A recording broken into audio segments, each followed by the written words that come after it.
अगर आप रात का सफ़र तय कर रहे हो और सफ़र छोटा करने के लिए आप एक ऐसा शॉर्टकट लेते हो उस जगह से, अगर आप पूरी तरह अनजान हो तो कभी भी ऐसी गलती मत करना।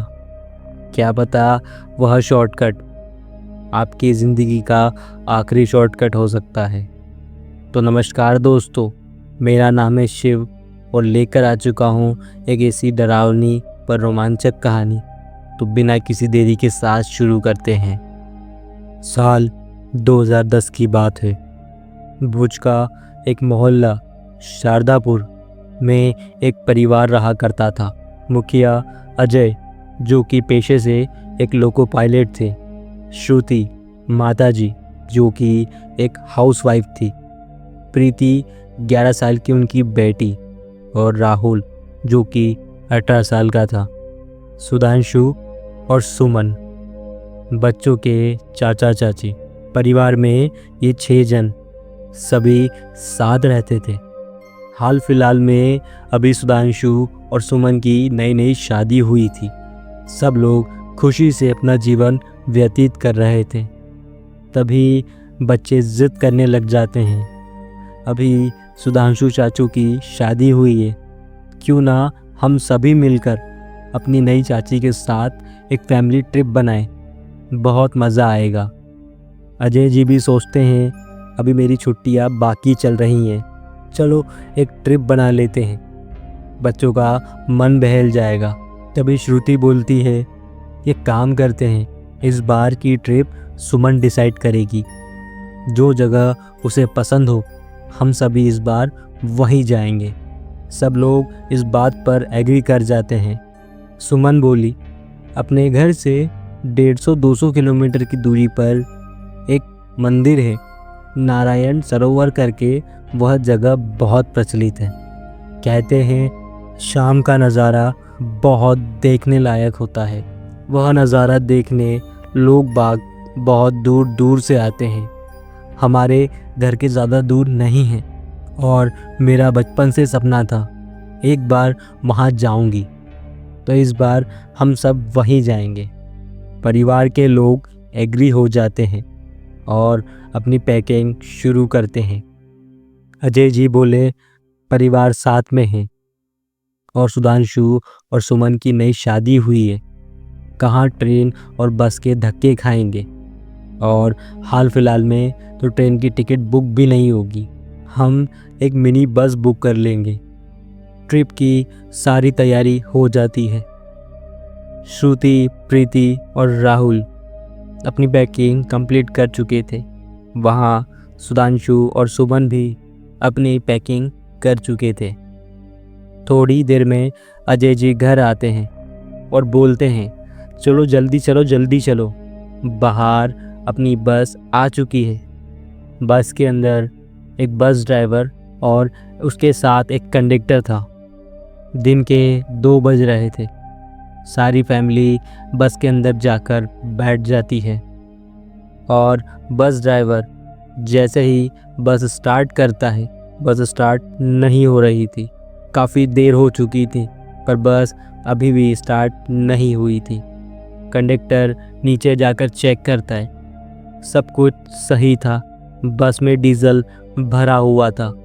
कंडक्टर को यह बात बड़ी अजीब लगी, सब कुछ सही होने के बाद भी बस चालू क्यों नहीं हो रही है।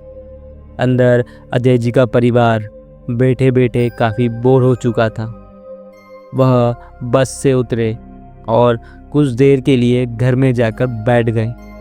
बोले जब बस स्टार्ट हो जाएगी तब आ जाएंगे।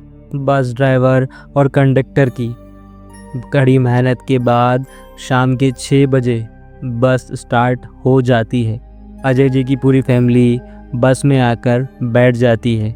बच्चे काफ़ी खुश थे। बस ड्राइवर हाईवे के रास्ते बस को लेकर निकल जाता है और बस चल रही थी। एक टोल प्लाजा आता है, दूसरा टोल प्लाजा आता है, लेकिन तीसरे पे कुछ अजीब सी हरकत हुई। वहाँ पर बहुत लंबा जाम लगा हुआ था। अजय जी गाड़ी से उतरे और आगे जाके पता करा तो उन्हें पता चला हाईवे पर एक ट्रक बुरी तरह पलट चुका है। इस वजह से जाम शायद सुबह तक ना खुले। अजय जी को बड़ा अजीब लगा। बोले ऐसे तो हम रात भर हाईवे पर नहीं रुक सकते हैं। उन्होंने यह बात अपने परिवार और वो बस ड्राइवर और कंडक्टर को बताई। श्रुति को यह बात काफ़ी अजीब लग रही थी। जैसे ही वो लोग घर से निकले, बस ख़राब हो चुकी थी। सही होने में शाम के 6 बज चुके थे। अब यहाँ हाईवे पर हम पहुँचे तो यहाँ पे लंबा जाम लगा हुआ है। यह सारी घटना हमें किस और इशारा कर रही है, यह बात सोच सोच कर श्रुति जी का दिल बैठा जा रहा था। उन्होंने अजय जी से एक बार बात भी की, क्यों ना हम वापस लौट जाएं, ट्रिप फिर कभी और कर लेंगे।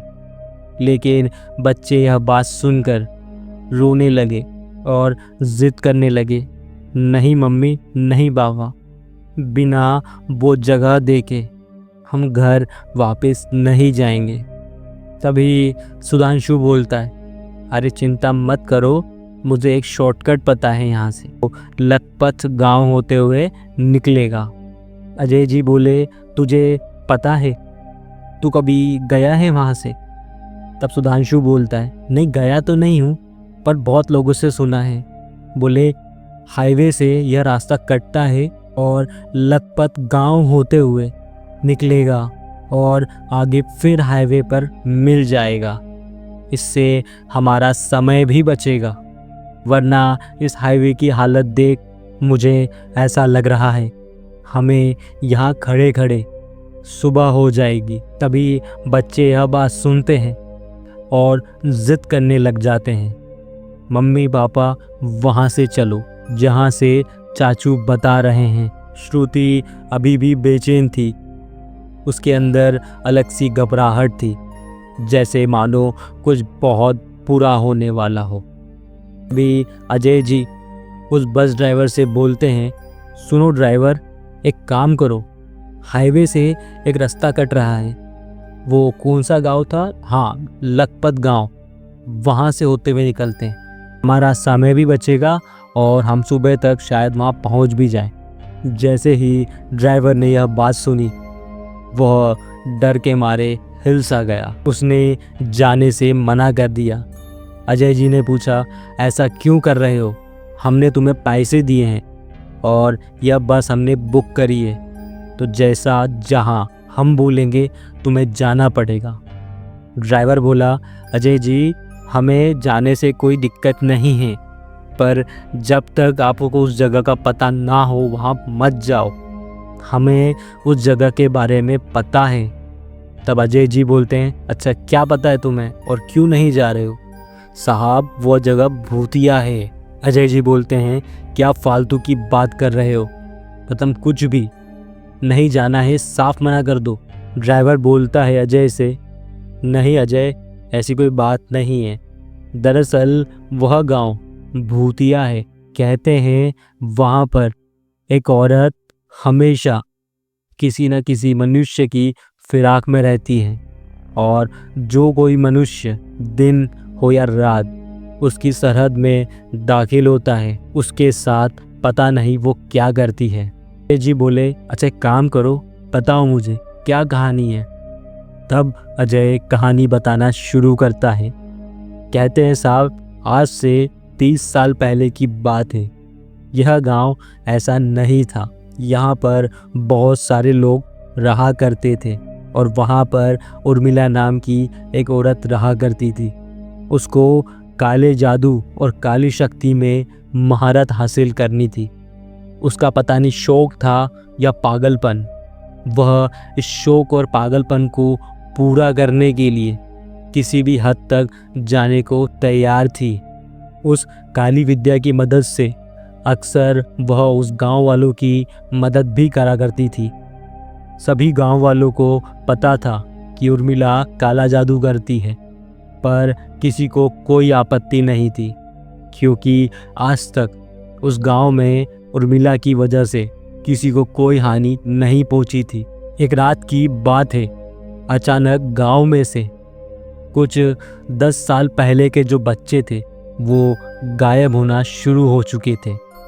गांव वाले काफ़ी परेशान थे कि बच्चे जा कहाँ रहे हैं। तभी एक बूढ़े व्यक्ति ने कहा कि वह बच्चा जो घूमा था उसे आखिरी बार मैंने उर्मिला के साथ देखा था। तब से ना उर्मिला दिखी ना वो बच्चा। गांव वालों को शक हुआ कहीं वो बच्चा उर्मिला ने तो नहीं चुराया। तभी सभी गांव वाले इकट्ठा होकर उर्मिला के घर पर गए। देखा तो अंदर से कुंडी लगी थी। उर्मिला का गेट बजाया गया लेकिन अंदर से कोई आवाज़ नहीं। गांव वालों को शक हुआ शायद बच्चा अंदर ही है। गांव वालों ने अपने ताकत से गेट को तोड़ कमरे में दाखिल हो गए। अंदर की हालत काफ़ी अस्त व्यस्त थी। काली शक्तियों में जो सामान उपयोग करने वाले वो सारे सामान वहीं पर थे। और सबसे अजीब बात तो यह थी वहाँ पर एक पीतल का कटोरा था और कटोरा खून से भरा हुआ था। गांव वालों को शक हुआ बच्चा अंदर ही कहीं है और सभी ने घर की तलाशी लेनी शुरू कर दी। तभी एक व्यक्ति को उस घूमे हुए बच्चे के वस्त्र दिखे। वस्त्र पर काफ़ी खून लगा हुआ था। वो समझ चुके थे यह बच्चा उर्मिला की काली शक्ति के भेंट चढ़ चुका है। सभी लोग आग बबूला हो चुके थे।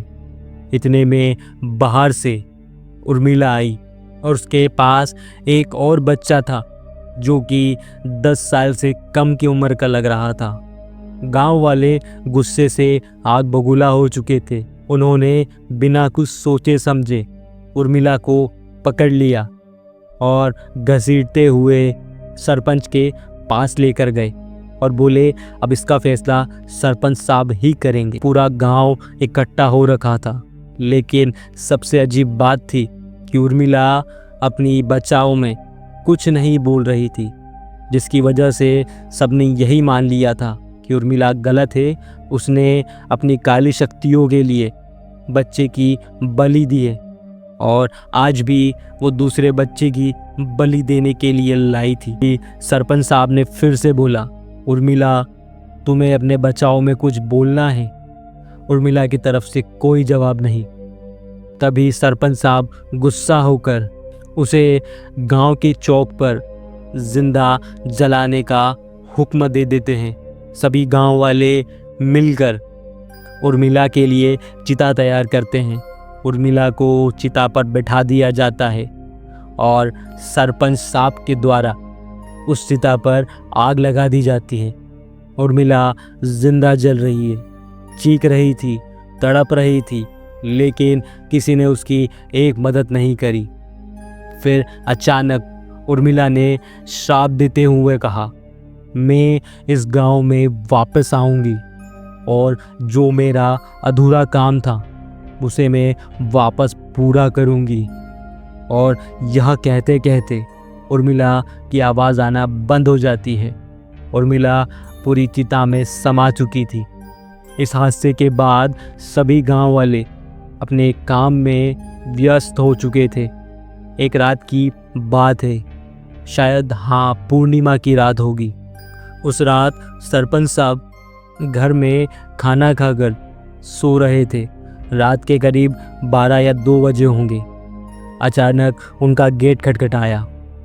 सरपंच साहब उठे और सोचे इतनी रात को कौन होगा। उन्होंने गेट खोला पर गेट पर कोई नहीं था।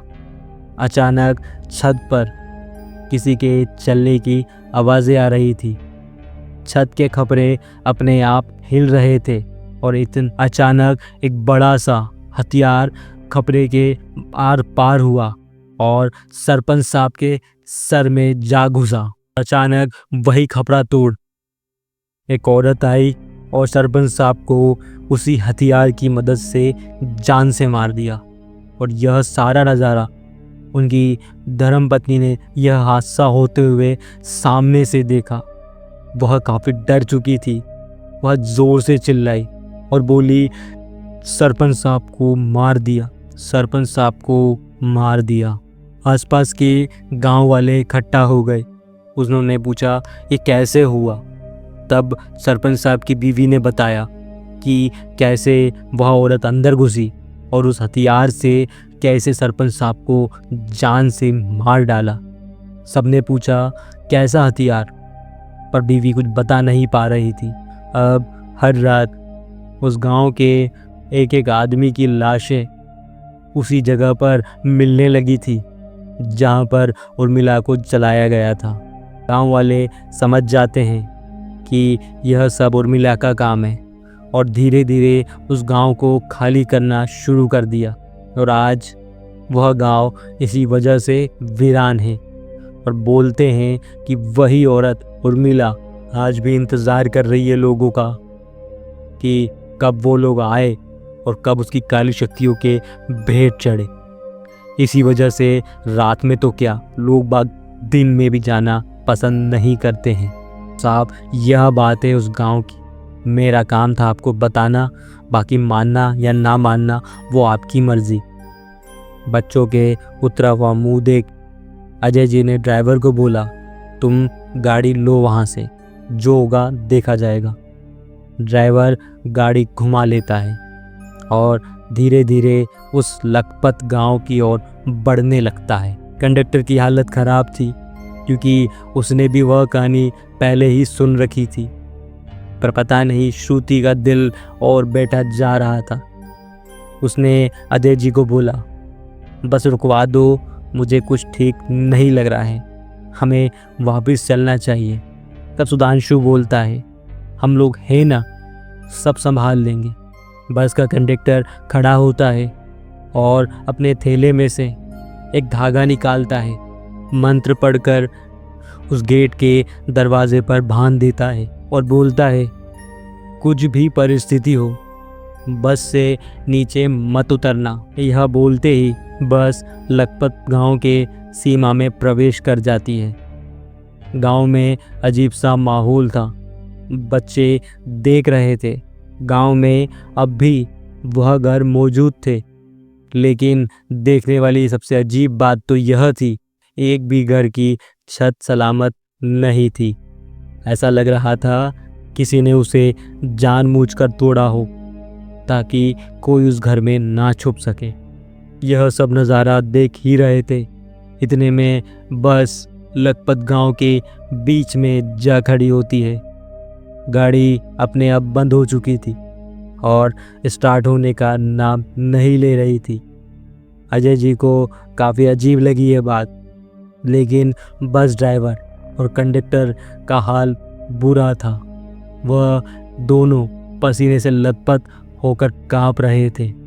तभी अजय बोला, जाओ जाकर देखो क्या दिक्कत है, गाड़ी बंद क्यों हो गई, हमें सुबह से पहले पहुंचना है वहाँ पर। तभी कंडक्टर गुस्साते हुए बोला, तुम्हें आने से पहले ही इस गांव के बारे में बता दिया था। तुम लोगों की जिद की चक्कर में हम लोग भी आज मुसीबत में फंस चुके हैं। तभी अजय सुधांशु बोलते हैं, मुसीबत? कैसी मुसीबत? सिर्फ गाड़ी ही तो बंद हुई है, तो चेक करो, कुछ मशीनरी दिक्कत होगी, वापस चालू हो जाएगी। इतने में ही अजय जी और उस बस कंडक्टर की कहासुनी हो जाती है।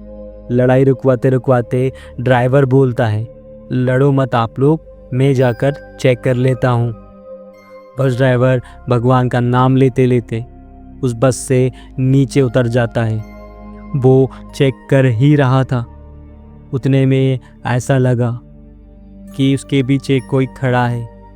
ड्राइवर जैसे ही पलटा तो पीछे कोई नहीं था। ड्राइवर बस सुधारने में लग जाता है। तभी ड्राइवर को महसूस हुआ कि बस के नीचे कोई लेटा हुआ है। ड्राइवर ने झांक कर देखने की कोशिश करी तो वहाँ पर कोई नहीं था। ड्राइवर की हालत ख़राब हो चुकी थी। जैसे तैसे उसने बस को रिपेयर करा और कंडक्टर को बोला बस स्टार्ट करने को। कंडक्टर के एक सेल्फ से ही बस स्टार्ट हो जाती है। ड्राइवर भागते हुए बस की ओर आ ही रहा था, उतने में एक तेज़ धारदार हथियार उस बस ड्राइवर के आर पार हो जाता है बस ड्राइवर का सर उसके धड़ से अलग होकर कुछ दूरी पर जा गिरता है। यह नज़ारा सभी लोगों ने देखा था। यह देख बच्चे जोर से चिल्लाने लगे। सुमन की आंखों में आंसू आ चुके थे। तभी अजय जी और बस कंडक्टर ने परिस्थिति को संभालते हुए सबको बोला, कुछ नहीं है, अब मेरी बात ध्यान से सुनो। बस से नीचे कोई नहीं उतरेगा। कुछ देर तक परिस्थिति सामान्य रही, लेकिन सामने वही बस ड्राइवर का कटा हुआ धड़ और कुछ दूरी पर गिरा हुआ उसका सर साफ दिखाई दे रहा था। तभी कंडक्टर बोला, यह वही औरत है उर्मिला। ड्राइवर ने तुम्हें मुझे आगाह किया था कि मत जाओ वहाँ से, लेकिन हमने उनकी एक न सुनी। अजय को और बच्चों को काफ़ी पछतावा हुआ। हमें यहाँ नहीं आना चाहिए था। हमारे साथ साथ परिवार के दूसरे लोग भी मुसीबत में पड़ चुके थे। इतने में बस की छत पर ज़ोर से आवाज़ आई। आवाज़ काफ़ी भारी लग रही थी। ऐसा लग रहा था कि ज़ोर से बस की छत पर कोई कूदा हो। कुछ देर बाद बस के छत पर चलने की आवाज़ें आना शुरू हो जाती है। तभी बस कंडक्टर बोलता है, कुछ भी हो जाए बस से बाहर मत निकलना। इतने में एक तेज़ धारदार हथियार बस की छत को फाड़ता हुआ कंडक्टर की छाती में घुस जाता है और कंडक्टर की मौत बस के अंदर ही हो जाती है। इन परिवार को संभालने वाला कोई नहीं था। में केवल सिर्फ 2 जने, अजय और सुधांशु। पूरी जिम्मेदारी इन्हीं पर थी। अभी कुछ देर बाद बस के शीशे अपने आप टूटने लगे। सभी डर की वजह से बस से नीचे उतर चुके थे और अलग अलग भागने लगे। अंधेरे में कुछ दिखाई नहीं दे रहा था, कौन कहाँ भाग रहा है। श्रुति के पास राहुल था। अजय जी प्रीति को लेकर भाग रहे थे और सुधांशु और सुमन एक साथ। तीनों का ग्रुप अलग अलग दिशा में बढ़ चुका था। शायद उर्मिला को आसानी होगी। कुछ देर बाद बस में एक जोरदार धमाका होता है। मतलब बचने का वो आखिरी रास्ता अब इनके पास से जा चुका था। सुधांशु और सुमन कंटिन्यूसली भाग ही रहे थे कि जैसे तैसे वह इस गांव को पार कर दें। लेकिन उर्मिला एक पल में उनके सामने आ खड़ी होती है और अचानक सुधांशु को उसी धारदार हथियार से मार देती है। सुमन यह सब देख रो रही थी, पर कोई उसकी मदद के लिए वहां नहीं पहुंच पाया और आखिर में उस औरत ने सुमन को भी जान से मार दिया। परिवार के केवल 4 लोग बचे थे, अजय और उसकी बेटी प्रीति, श्रुति और उसका बेटा राहुल। माता पिता अपने बच्चों को लेकर बचने के लिए भाग रहे थे। तभी थोड़ी ही दूर पर अजय जी को एक मंदिर दिखा। अजय जी अपनी बेटी प्रीति को लेकर तुरंत उस मंदिर की ओर भागे और पीछे उनके उर्मिला लग चुकी थी। बस वो जैसे चाह रहे थे कि वह और उसकी बेटी उस मंदिर तक पहुंच जाए, पर किस्मत से दोनों पहुंच जाते हैं। श्रुति और राहुल पहले से ही वह मंदिर के अंदर बैठे हुए थे और भगवान से प्रार्थना कर रहे थे कि हमारा परिवार वापस लौट आए। वह भूतिया उर्मिला मंदिर के चारों तरफ सिर्फ चक्कर काट रही थी और अजीब अजीब तरह के भ्रम फैला रही थी। कभी सुधांशु आवाज़ देता हुआ दिखता तो कभी सुमन बैठे रोती हुई दिखती। ये नज़ारा रात भर चलता रहा। सुबह की पहली किरण के साथ सब कुछ शांत हो जाता है। जय और श्रुति को लगता है वो शायद जा चुकी है। जैसे तैसे अपने बच्चों को लेकर मंदिर के बाहर निकलते हैं और भागते भागते तुरंत सीमा के बाहर आ जाते हैं। उनकी यह हालत देख आसपास के लोग उनके पास आते हैं और उनसे पूछते हैं, क्या हुआ आप लोगों को? और आप लोग इस जगह से क्यों आ रहे हो, आपको पता नहीं है इस जगह के बारे में। अजय जी बोले, मैं आप लोगों को सब बताऊंगा, पहले अंदर चलो। वहाँ पर मेरा भाई और उसकी बीवी अंदर फंसे हुए हैं, उन्हें निकालना बहुत ज़रूरी है। गांव वाले इकट्ठा होकर उस गांव के अंदर दाखिल हो जाते हैं, काफ़ी ढूंढते हैं पर किसी का कुछ अता पता नहीं। आखिर कहाँ गए वो लोग? ज़मीन निकल गई या आसमान खा गया? आज इस बात को करीब 10 साल हो चुके हैं, लेकिन इस बात का आज तक पता नहीं चला वो लोग गए कहाँ। अजय जी और श्रुति जब भी यह मंज़र याद करते हैं तो डर की वजह से कांप उठते हैं। किसको पता था उनका एक गलत शॉर्टकट कितनी ज़िंदगियां बर्बाद कर देगा। तो यह थी हमारी आज की कहानी। आशा करता हूँ आपको पसंद आई होगी। धन्यवाद।